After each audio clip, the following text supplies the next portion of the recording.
Hello, welcome to my channel, and this is Sally. This presentation is the final submission for Human Factors in AI course in Coursera. So let's look at the background of this project. First one is the task analysis. Let's look at the problem.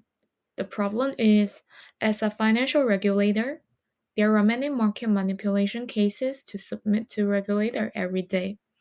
So the inspectors are required to review all these cases. However, for most of the cases, the clues are not so obvious and it may cause huge amount of time for them to review and prioritize the cases. Therefore, the regulator are looking for an AI tool to help them filter the useful cases and prioritize the cases. This is an augmentation AI, which is not an automation AI, which means that we don't need to do any automation. And this AI to provide some cases prioritization. After that, the human experts will make the final decision whether this is a suspicious cases or whether it's not that important. The next one, let's talk about the user experience design. So in these cases, when we talk about user and computer interaction, users need to tell the AI engine whether they agree with the engine's prioritization results, such as maybe you should show yes or no, or you should input, like give your input as well. This information can be used as the training data to retrain the model and let the model understand more about your judgment, especially your features of how you decide this is a suspicious one or this is not.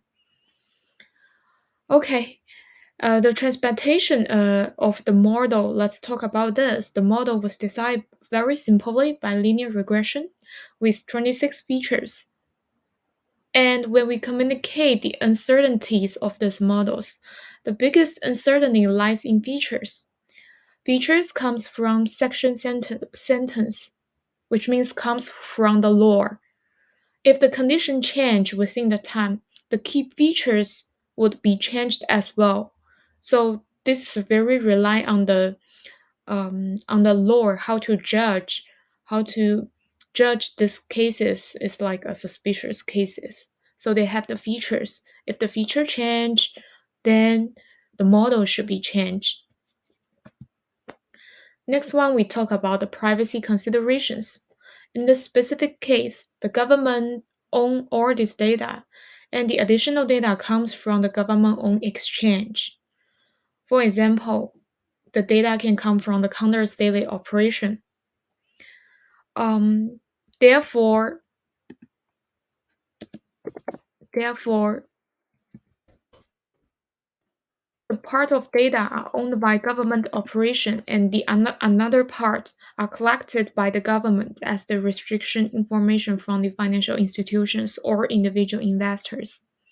Since the case happened in Southeast Asia, in Singapore, therefore it will not apply to US or UN's data privacy law, but it should be complied with Singapore privacy law accordingly.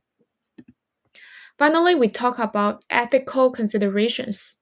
We have three aspects. First one is the fairness, second one is accountability, and third one is the transparency. For the first one, for some of the individual clients or even for the institutional clients, the standard of justify whether this is a suspicious case or not are different. However, for the same group, for example, if this is an institutional clients, then they should have the same standards to justify whether this is suspicious or not. The second one, accountability. So the system was used by the regulator.